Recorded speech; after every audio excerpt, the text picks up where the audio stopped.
Number 4 examinable है, पक्का examinable है, पक्का।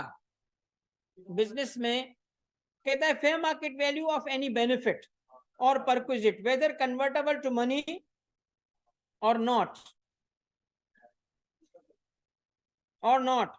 in the course of or by virtue of past present prospective business relationship।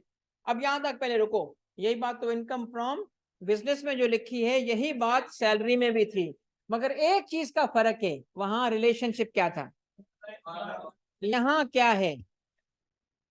अब salary में क्या कहा, एम्प्लॉयर एम्प्लॉय रिलेशनशिप होगा तो बेनिफिट सैलरी में टैक्स होगा, मगर कहता है अगर बिजनेस रिलेशनशिप होगा तो, मगर एक बात नोट करना, अब सैलरी की सारी चीजें यहां नहीं अप्लाई कर देना, उसके लिए अलग अलग रूल्स है। बिजनेस में एक ही रूल है, बिजनेस में एक ही रूल है, फेयर मार्केट वैल्यू निकालो बस।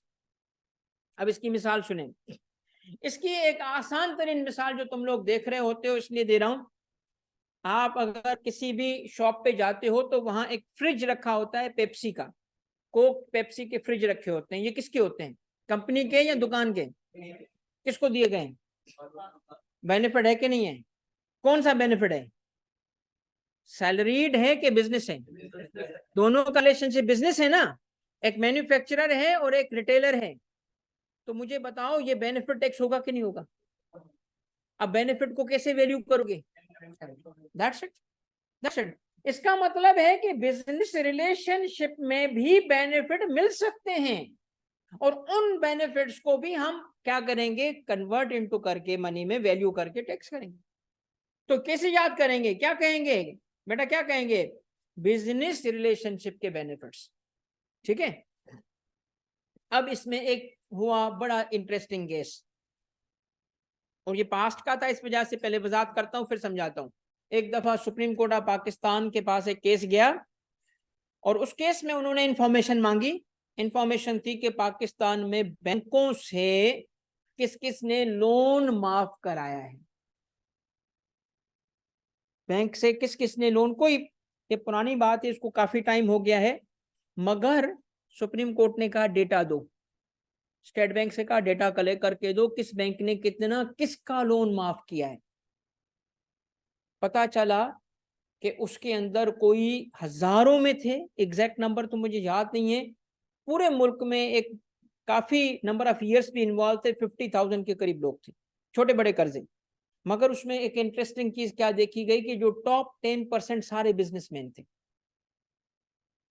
और उन बिजनेसेस ने अपने कर्जे माफ कराए थे, बैंकों को काम नहीं दे सकते, वो वेव हो गए। स्टेट बैंक ने भी एक सर्कुलर इशू किया था कि हाँ इस क्राइटेरिया के तहत आप कर्जे माफ कर दो। अब वो इस वक्त डिस्कस नहीं करेंगे कि कर्जे कैसे माफ हुए, क्यों माफ हुए, या ऐसा क्या हुआ था, एक फैक्ट है ऐसा हो चुका है, हो चुका था। स्टेट बैंक ने जब ये डेटा सुप्रीम कोर्ट को दिया, सुप्रीम कोर्ट में डिस्कस हुआ, पब्लिक में आ गया, अगले दिन अखबारों में खबरें लग गई। क्या खबरें लग गई, इसका इतना लोन माफ, रोज अखबार में आता था नाम, फलाने का इतना कर्जा माफ, फलाने का इतना कर्जा माफ। अब उसमें एफबीआर ने क्या किया, एफबीआर ने कहा कि यार wait a minute, business relationship past, उसमें क्या हो रहा है, बेनिफिट मिल रहा है, तो ये बेनिफिट को क्या करेंगे, वो कितना अमाउंट टैक्स करेंगे, नहीं इधर क्या कौन सा फेमस यार, यार तू वाह वाला बंदा, वाह यार वाह, कमाल कर दिया इसने। वहां तो पैसे इन्वॉल्व है ना यार, पैसे इन्वॉल्व है, क्या करेंगे बताओ, उन्हीं वेव्ड अमाउंट को टैक्स कर दिया।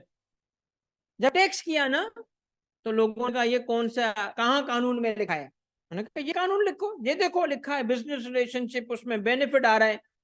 लोगों ने कहा पागल हो गए, ये बेनिफिट है, ये हमारी मजबूरी थी, कौन सा बेनिफिट, ये देखो हम फंस गए थे, ये हो गया था, वो हो गया था, हमारा बेनिफिट नहीं है, मजबूरी थी। और स्टेट बैंक ने कहा है, ये कहा है, तो फिर कानून में चेंज करके वजाहत करनी पड़ी, एक्सप्लेनेशन ऐड करनी पड़ी। क्या एक्सप्लेनेशन कानून में ऐड करनी पड़ी कि बेनिफिट में ये शामिल है, ये जो कर्जे माफ हुए ना ये बेनिफिट में शामिल है, टैक्स दो, ऐथे रख, साडा हक ऐथे रख, लोन तो माफ करा लिया, बैंकों से, हम नहीं छोड़ेंगे तुझे, ठीक है। तो ये वजाहत करनी पड़ी थी, कोई नई बात नहीं है, ये दूसरी वजाहत आ रही है, एक पहले भी हुई थी। क्या कहता है?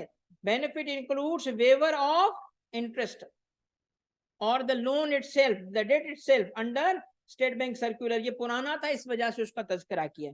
और एनी अदर स्कीम, अगर मुस्तकबिल में भी होगा तो इंशाल्लाह इरादा बरकरार है, उसको भी टैक्स किया जाएगा। ये नहीं कि जब पुरानी बात थी, आगे भी हो वही, ठीक है।